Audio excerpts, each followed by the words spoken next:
जय श्री राम दोस्तों, वॉक पे चर्चा में आपका स्वागत। मेरे चैनल भारत का गौरव पे एग्जिट पोल के नतीजे आने शुरू हो गए हैं। ईवीएम मोदी जी ने बहुत टाइम पहले हैक कर ली थी। एवरीवन वोट्स मोदी जी, और उससे हुआ एटीएम आएगा तो मोदी।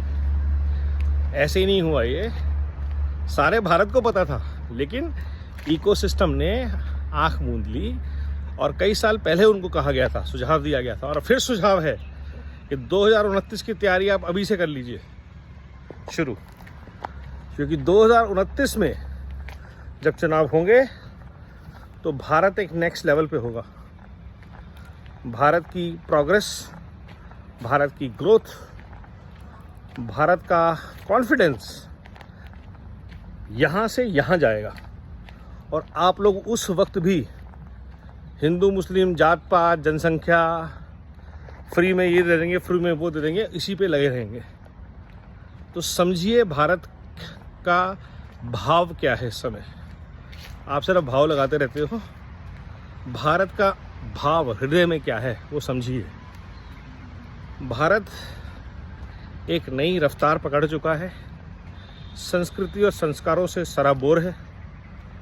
और इस समय जिस रफ्तार को भारत पकड़ रहा है, उसके पीछे सारा भारत एक होके लगा हुआ है। उसमें हिंदू मुस्लिम का फ़र्क ख़त्म हो गया है, उसमें अगड़े पिछड़े का फ़र्क ख़त्म हो गया है।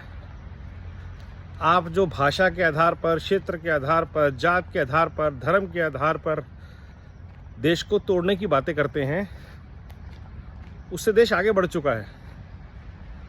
तो और ये आपको अभी अगले 2-4 दिन में पता चलेगा, क्योंकि ऐसे ही नहीं 370 पार और 400 पार की बातें की जा रही थी, वो लोगों से आवाज़ आ रही है। क्योंकि जितने काम उन्होंने किए हैं, राम मंदिर से लेकर के राष्ट्र निर्माण के बाकी सारे काम, highways, Ujjwala, 370, AIIMS, colleges, universities, IITs, IIMs, उन सबको इस बार सुदृढ़ किया जाएगा। टेक्नोलॉजी को नेक्स्ट लेवल पे यूज़ किया जाएगा। नए रिफॉर्म्स आ रहे हैं, लॉ प्रोसेस को स्ट्रेंथन किया जाएगा, कोर्टों में लगी भीड़ों को ख़त्म किया जाएगा। और ऐसा जब होगा, आप सोचिए कितना प्रोडक्टिव टाइम लोगों का वेस्ट होता है कोर्ट कचहरी के चक्करों में। वो टाइम जब देश लगाएगा काम में, तो स्पीड कहाँ जाएगी। और ये जो इकोसिस्टम है, इसके पास आज मौका है अपनी लंगोट कस लें 2029 के लिए। या फिर आप फिर शुरू कर सकते हैं कि संविधान खतरे में है और मुसलमान खतरे में हैं, और हम अवार्ड वापस करेंगे। आप ये सब कर लीजिए, उससे कोई फ़र्क नहीं पड़ता भारत को। तो देश ने जो ठाना वो देश ने करके दिखाया।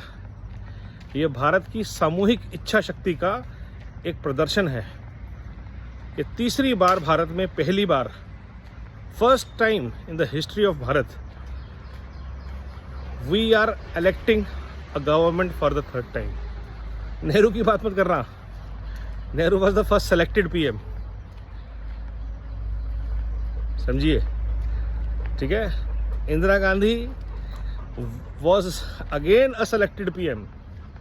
Modi ji is the first elected PM of Bharat to be voted for the third time on basis of his performance and performance alone.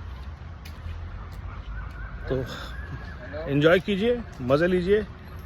Vande Bharat, नमो भारत, जय हिंद।